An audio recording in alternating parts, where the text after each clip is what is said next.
రోజు పిల్లలందరూ ఉన్నారు, ప్రతి ఒక్కరి చేతిలోని మొబైల్ స్మార్ట్ ఫోన్ ఉంటుంది.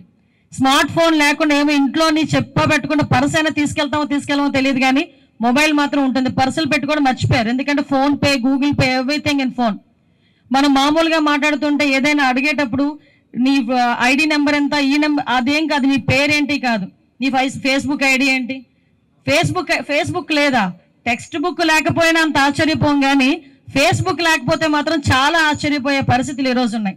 ఓ పక్క ఫేస్బుక్, ఓ పక్క ఇన్స్టా, ఓ పక్క స్నాప్చాట్, ఓ పక్క ShareChat, Twitter, at the same time మళ్ళీ మనకి టెలిగ్రామ్, ఎన్ని యాప్స్ ఉన్నాయంటే మనకి కమ్యూనికేషన్ పెంచుకోవటానికి, అట్ ద సేమ్ టైం మనల్ని మనం ముంచుకోవటానికి కూడా.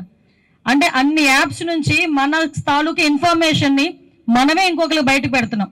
ఫర్ ఎగ్జాంపుల్, నేను తప్పుగా అనుకోవద్దు, చాలా మంది అమ్మాయిలు అబ్బాయిలు ఏజ్ గ్రూప్ లో ఏం చేస్తారంటే జస్ట్ ఒక క్లిక్, ఎక్కడికి వెళ్ళినా ముందు ఒక సెల్ఫీ, ఈవెన్ తినడానికి కూర్చున్న తర్వాత కూడా మనం తినే వస్తువు కూడా చిన్న ఫోటో పెడతాం, ఆ లొకేషన్ షేర్ చేస్తాం. అంటే ఏంటంటే మనం తినేది కూడా ప్రపంచానికి తెలియాలనుకుంటాం. మనం తినేదే ప్రపంచానికి తెలియాలనుకునేటప్పుడు మన తాలూకు ఇన్ఫర్మేషన్ వాళ్ళు ఎంతసేపట్లో తీసుకుంటారో ఒకసారి ఆలోచించండి. అంటే ఈవెన్ నిన్న నేను మా వాళ్ళతో మాట్లాడుతున్నప్పుడు చెప్తున్నారు, పిల్లలందరూ చాలా అలవాటు ఏంటంటే జస్ట్ ఈ ఫింగర్స్ ఇలా పెట్టి క్లిక్ చేసుకుంటారు.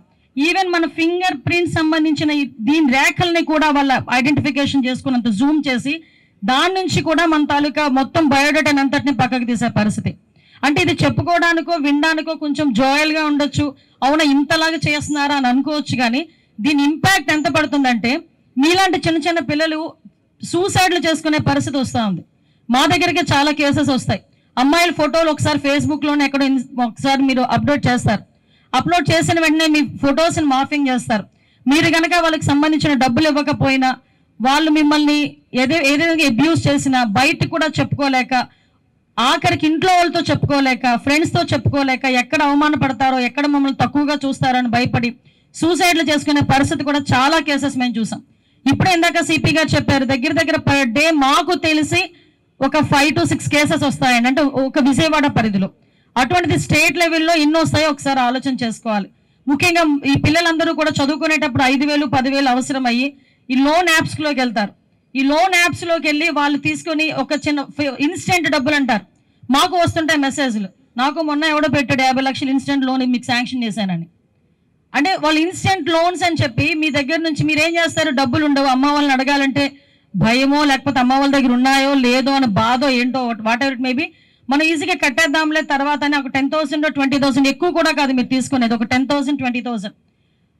అలాంటిది కూడా తిరిగి రీపేమెంట్ విషయంలో మీరు కడుతూనే ఉంటారు, కానీ ఆ డబ్బులు మాత్రం తీరు. ఆ 10,000కి 30,000 కడతారు, 40,000 కడతారు, కానీ ఆ అప్పు మాత్రం తీరదు. డెఫినెట్గా వాళ్ళు ఏం చేస్తారంటే ఈవెన్ ఒక క్లిక్, నిన్న మా వాళ్ళు చూపిస్తే నిజంగా ఆశ్చర్యం అనిపించింది, ఒక క్లిక్ మీ కాంటాక్ట్స్ అన్నీ కూడా వాళ్ళ చేతిలో ఉంటాయి. మీ తాలూకా పేరెంట్స్కో, మీ తాలూకా రిలేటివ్స్కో, వాళ్ళందరికీ కూడా మీ ఫొటోస్ మాఫ్ చేసి పెడతామని చెప్పి ఒక బీటెక్ స్టూడెంట్, ఒక అమ్మాయి నా దగ్గరికి, ఒక అమ్మాయి సూసైడ్ చేసుకుంది వైజాగ్లో లాస్ట్ ఒక 2 years బ్యాక్. ఏంటంటే ఇదే సిచ్యువేషన్. అంటే మేము ఎందుకు చెప్తున్నామంటే వాళ్ళు అలా బెదిరించి మేము మీ దగ్గర నుంచి డబ్బులు తీసుకోవటం కానీ, మీ పేరెంట్స్ని బెదిరించి ఆ డబ్బులు తీసుకోవటం కానీ, ఇది ఒక క్రైమ్ విపరీతంగా పెరిగింది. ఇలాంటివనే కాకుండా హనీ ట్రాప్స్, ఇవన్నీ కూడా ఒక్కొక్కటి రోజు రోజుకి టెక్నాలజీ పెరుగుతోంది. నేనేమంటానంటే ఈ రోజు మన డిపార్ట్మెంట్ వాళ్ళు ఒక మంచి ఇనిషియేషన్ తీసుకున్నారు. ఈ ఇనిషియేషన్ అన్నది ఏదో మనం కూర్చొని ఒక అవేర్నెస్ క్రియేట్ చేసాము, ఒక యాప్ క్రియేట్ చేసాము అన్నది కాకుండా, ఒక వాక్ మనం పెట్టామన్నది కాకుండా, వాట్ ఎవర్ ఇట్స్, మనం ఇప్పుడు సైబర్ సోల్జర్స్ అన్నది మనం రెడీ చేసుకుంటున్నాము. ఈ సైబర్ సోల్జర్స్లో అవేర్నెస్ పెరగాలి, అట్ ద సేమ్ టైం మన దగ్గర కూడా టెక్నికల్ సపోర్ట్ కూడా పెరగాలి. ఎందుకంటే ఈరోజు మొత్తం స్టేట్ లెవెల్లో సైబర్ పోలీస్ స్టేషన్స్ అయితే డిస్ట్రిక్ట్కి ఒకటి ఉంది. ఆ డిస్ట్రిక్ట్కి ఒకటి ఉన్న సైబర్ పోలీస్ స్టేషన్స్లో ఒక సిఐ క్యాడర్ మాత్రమే, ఒక ఆఫీసరు, వాళ్ళకి ఒక 2-3 కానిస్టేబుల్స్ని మనం పెట్టుకున్నాం. కానీ సైబర్ సెల్ అనేది నాకు తెలిసి ఒక 3 దగ్గర 4 దగ్గర కొంచెం యాక్టివేట్లో ఉంది. బట్ నేనేమంటానంటే ప్రతి జిల్లాలోని కూడా ఈ సైబర్ సెల్ ఓపెన్ చేయాలి, సైబర్ సెల్ యాక్టివేట్లోకి రావాలి.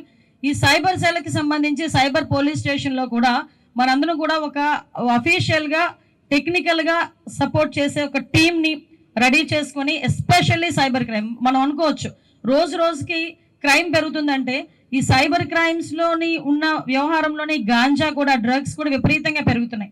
అంటే ఓవరాల్గా చెప్పాలంటే మన ఫ్యూచర్ని మనమే చేతులతో నడిపేసుకునేటట్టుగా చేసే పరిస్థితి ఈరోజు మనకు కనిపిస్తూ ఉంది. ఎవరో మనల్ని చెడగొట్టక్కర్లే, మన ఫోనే మనల్ని చెడగొడుతుంది ఈరోజు, మనం యూజ్ చేసే యాపే మనల్ని చెడగొడుతుంది ఈరోజు. మన భవిష్యత్తుని ఎవడో పాడు చేయక్కర్లే. ఈరోజు మనకి మనమే పాడు చేసుకునే టూల్స్ అన్నీ కూడా మన మొబైల్లో ఉన్నాయి. అన్నెసరీ క్లిక్స్, ఇందాక ఎవరో అక్కడ పెట్టారు, థింక్ వన్స్ క్లిక్ వన్స్ అని చెప్పి. అంటే ఒక్కసారి అదొకటి. Next break the silence. ముందు సైలెన్స్ని బ్రేక్ చేయండి. చాలా మంది ఆడపిల్లలు, ముఖ్యంగా మగపిల్లలు కూడా ఇంట్లో తెలిస్తే ఏమవుతుందో, మన రిలేటివ్స్కి తెలిస్తే ఏమవుతుందో, ఫ్రెండ్స్కి తెలిస్తే ఏమవుతుందో. కొంతమంది నా దగ్గరికి వస్తారు, doctors, lawyers, IAS officer, IPS ఆఫీసర్లే, మేడం మా పేర్లు బయటకు చెప్పకండి. నో, నేనేమంటానంటే కొంచెం ఓపెన్ అప్ అవ్వాలి. ఎస్, నేను ఇలా మోసపోయాను అనేది బయటకు తెలిస్తే 10 మంది ఆటోమేటిక్గా అవేర్నెస్ క్రియేట్ అవుతుంది, వాళ్ళు కూడా ఒక అలర్ట్నెస్ వస్తుంది. సో మేమేమంటామంటే ఈరోజు మన డిపార్ట్మెంట్ తరపు నుంచి కూడా కంపల్సరీగా సపోర్ట్ చేయాలి, డిపార్ట్మెంట్ కూడా సపోర్ట్ చేయాలి.